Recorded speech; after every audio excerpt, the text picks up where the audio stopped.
climate solutions now across the finish line. So we're here today to talk about climate solutions. Between IPCC reports and seeing tragedy in our backyards every day from the climate crisis, you know, we're constantly being told that the 2020s are the decade of climate action. We have one more decade for meaningful action. But what that also means is that the 2020s are the decade of climate solutions. That's right. Yes. So when I talk about climate solutions, when I hear people talking about climate solutions, we're talking about decarbonizing our economy. We're talking about electrifying our economy. We're talking about new jobs. We're talking about cleaner air, things that make our future more livable. Yay! Yes!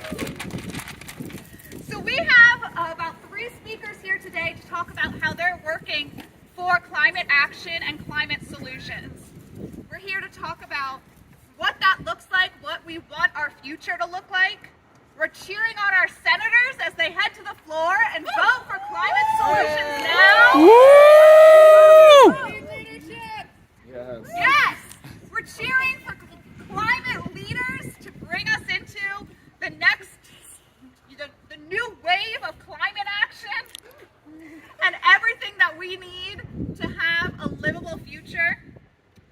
And we're here to remind everybody that decarbonization and climate action relies on electrification. Yeah. We can do that now. We can electrify everything now and light the way for generations to come. So first up, I want everyone to give a big round of applause for Emma Green. She's a graduate student at University of Maryland, and she works at the Center for Environmental Science. She's a leader in the Mary Perg Student Climate Action Coalition, who has been making waves with their legislation, the Future Act. Woo!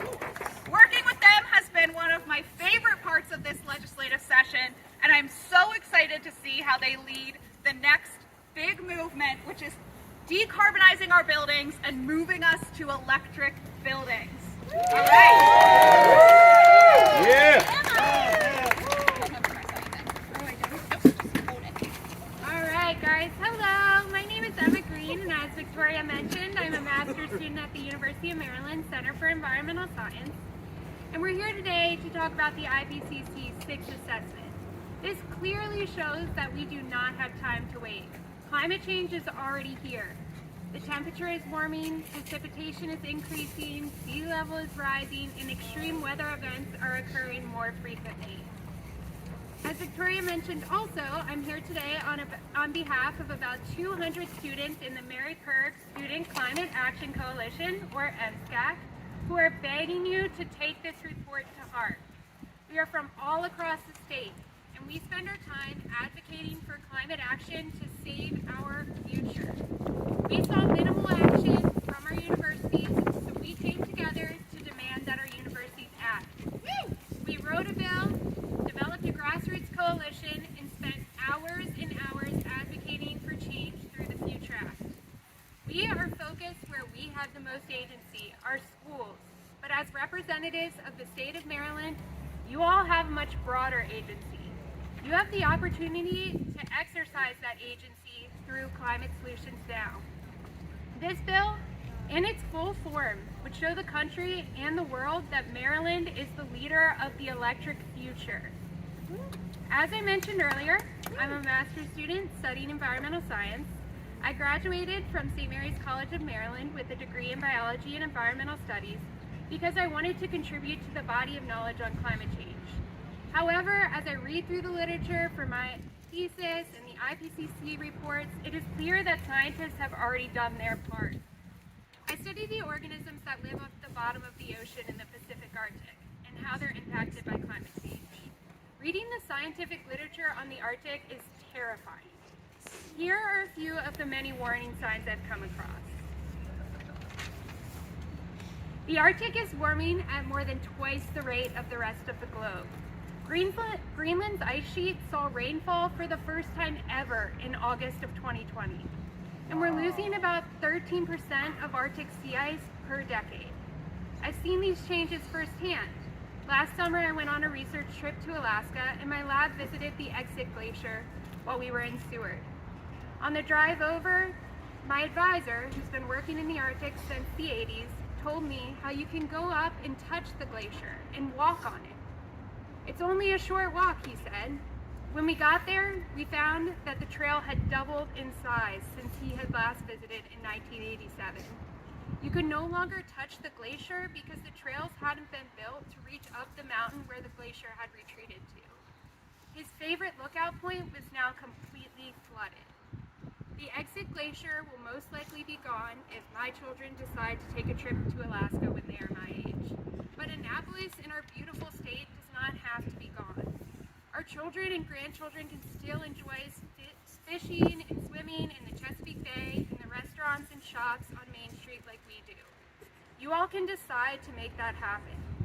A majority of young people are worried or extremely worried about climate change, like me, and are urging you to please electrify our state. Show young people, your children and your grandchildren, that you care. Keep Climate Solutions Now intact.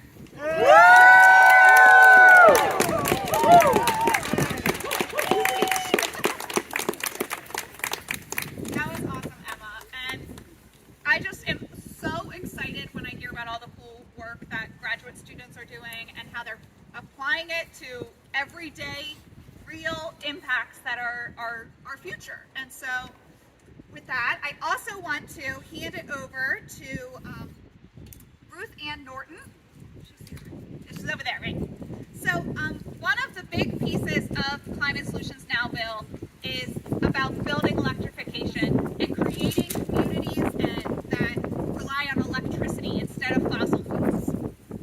To address the emissions and the energy use of buildings, there's so many solutions that create healthier communities for all of us. Better air quality inside and out, communities that run off of clean energy, and all of this work is something that Ruth Ann Norton has been working on for years. So, from the Green and Healthy Homes Initiative, Ruth Ann Norton.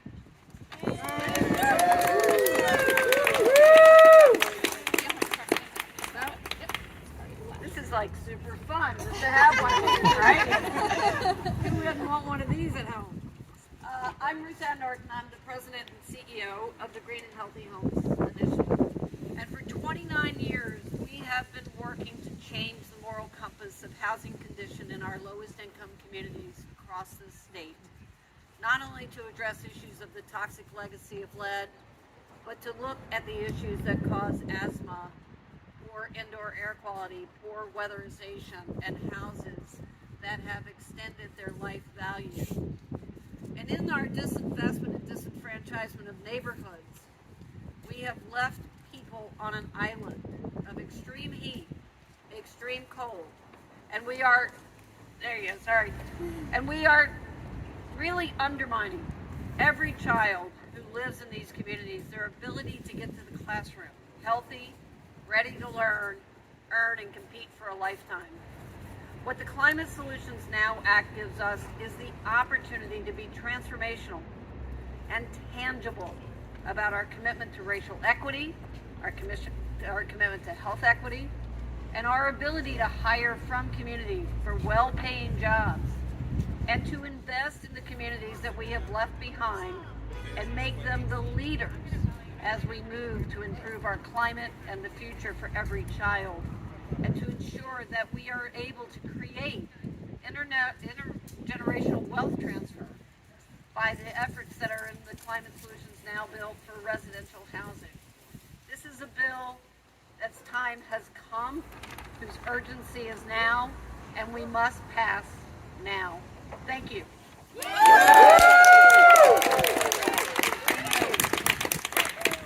Thank you so much. So, in addition to Climate Solutions Now being a bill about climate solutions, it's a bill about health solutions, it's a bill about lifting up our small businesses and stimulating our economy. And someone who can talk specifically about that is Gloria Dent. Gloria Dent is the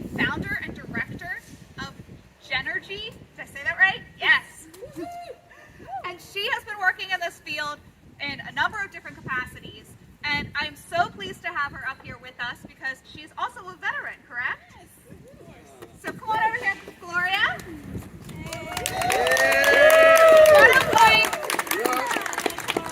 One of my favorite parts of this bill is the Just Transition Work Group.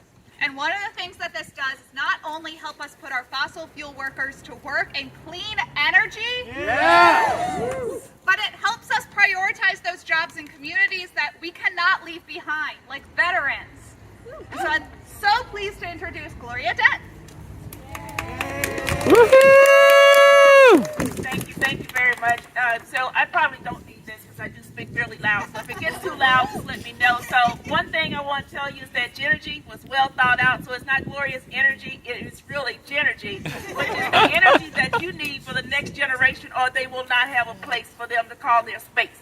So it's time now for us to create the jobs that we need, the jobs that we want, the jobs that we know we can have. So I created Genergy strictly to create jobs of the future in solar, in energy, in wind, making sure that we have a place for it. But we can't do that until we start electrifying Maryland. You agree? So it's time now. We can't keep on waiting. We can't keep on trying to get someone else to pass the bill. We got to force them to pass the bill. You either elect us in or electrify us out, right? So it's time now. So I'm excited about getting ready for us to get moving into the next aspects of what climate can do, but I'm also excited that we're going to pass a bill that would get our climate to the place that it needs to be, a bill that will get Maryland electrified. I was extremely ecstatic to see, because I also am on the school board, that we want to move into a future to where we not only have electric cars, but we have electric school buses. And who more than me that's tired of seeing school buses on the side of the street, right? So electrifying Maryland not only do that, it gives our children a place, but more so, and what's more passionate to me is because I have to give our children a chance. And we can do this by making the choice right now to create the employment opportunities of the future that they need, but we got to invest in them today. We can't keep waiting. And although we know we've got to do this by 2032, think about it, that's 10 years. In 10 years, the children that are in the second grade now will be graduating. Wouldn't it be great if they was going into green jobs or had a green future, or know that they can be a part of something that's great? So thank you very much for inviting me. I'm excited. If you need anyone or know anyone that's looking for an employment opportunity in green jobs, holler at your girl.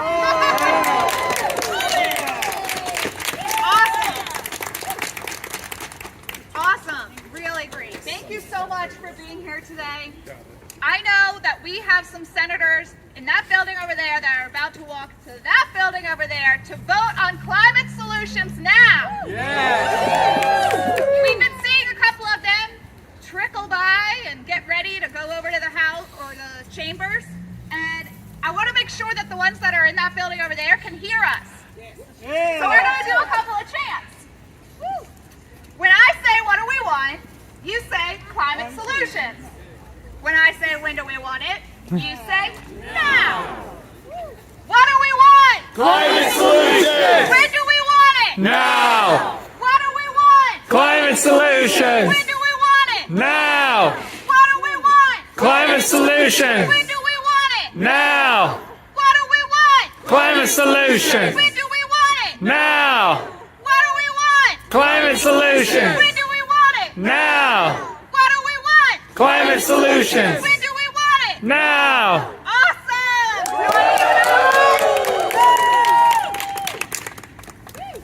Hey, hey, ho, ho! Fossil fuels have got to go! Hey, hey, ho, ho! Fossil fuels have got to go! Hey, hey, ho, ho! Fossil fuels have got to go! Hey, hey, ho, ho! Fossil fuels have got to go! Hey, hey, ho, ho! Fossil fuels have got to go! Hey, hey, ho, ho! Fossil fuels have got to go! Hey, hey, ho, ho! Fossil fuels have got to go! Hey, hey, ho, ho! Fossil fuels have got to go! Hey, hey, ho, ho! Fossil fuels have got to go! Hey, hey, ho, ho! Fossil fuels have got to go! All right, one more. Electrify now! Electrify now! Electrify now! Electrify now! Electrify now! Electrify now! Electrify now! Electrify now! Electrify now!